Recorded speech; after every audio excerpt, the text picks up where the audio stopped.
Transcription number 506. Be ready. Start. Without being modest, I may narrate to the house one experiment that we had tried in the railways to check and monitor the performance of the railways.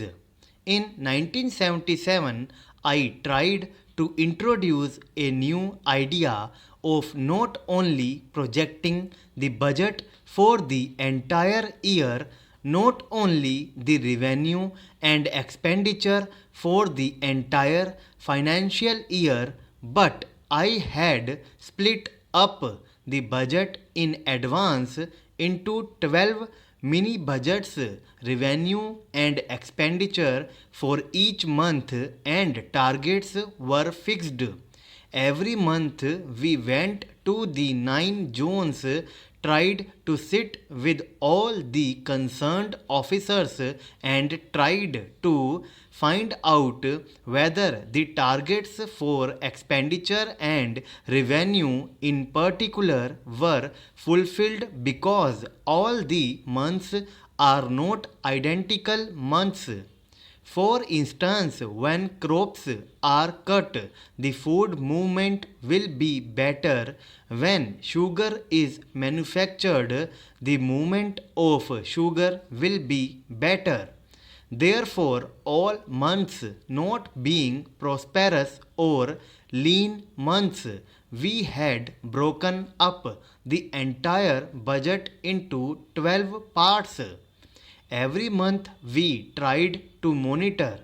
Fortunately, my experience was that in the first budget of the railways I had projected a surplus of the order of rupees 80 crores, and at the end of the year I was able to get a surplus of rupees 126 crores as a result of monthly monitoring that had taken place. Now we are trying to introduce a quarterly monitoring of our governmental expenditure as also of the revenue mopping up, so that we will be able to maintain the deficit at a lower level, and we are sure we will be able to do the job. Then there is black money of the order of rupees 40,000 crores that has also an inflationary impact on the entire price structure. The depletion of foreign exchange reserves also makes the import of the essential commodities in times of scarcity very difficult. These are problems that have created difficulties. We have taken note of the fact that excess liquidity has to be checked. I was happy that Shri Vasant Sathe specifically referred to this point. He was right in saying that the money supply had increased in the previous year, and as a result of that, when the money supply will increase and there is an excess liquidity, all steps will be required to check the excess liquidity. We have already seen that the statutory liquidity ratio, which actually represents the ratio of the total bank investment in government securities divided by the deposits in the banks, has increased. I am sure that this increase in the statutory liquidity ratio will help us to some extent in the long run for checking the excess liquidity, and also the constraints and inflationary pressures on our economy will be decreased to some extent. I am referring to a problem which was mentioned by a number of members. The Consumer Price Index gives us a correct indicator of the behavior of prices. Why is it that all the official documents refer to wholesale price index? I am not referring only to this government but all the governments in the past also. Why is it that they had been quoting the wholesale price index more?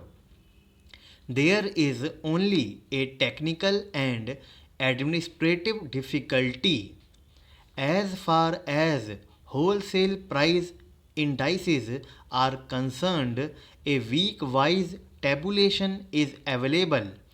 But sir, the consumer price index for urban, rural and all sections is not available week-wise. The consumer price index is monthly and not weekly. The wholesale price index is available on a weekly basis and the bigger time lag in consumer price index is there. And as a result of that, although one does not desire to make reference to the wholesale price index, yet for regular and periodical behavior of the prices we have to take recourse only to quoting the wholesale price index. But I concede the point of the critics that it is not the wholesale price index that correctly gives us a picture of rising prices. It is the consumer price index that does it. Therefore, if you take the consumer price index, you will find that the position is worse than what was indicated by the wholesale price index. But I am not quoting the wholesale price index only to drive below the carpet the real price situation. It is only because of non-availability of details at many places that I was forced to quote the wholesale price index. Now I would like to refer to certain sensitive commodities. First, let us take up sugar. Everyone in this house knows that the price behavior of a commodity is directly linked up with a number of factors, starting with the production pattern of that there is hoarding of that commodity. Thirdly, how does the distribution take place? And if there is a dual price, what are the quotas distributed to the levy section and non-levy section? Now we addressed ourselves to the problem of augmenting the sugar production.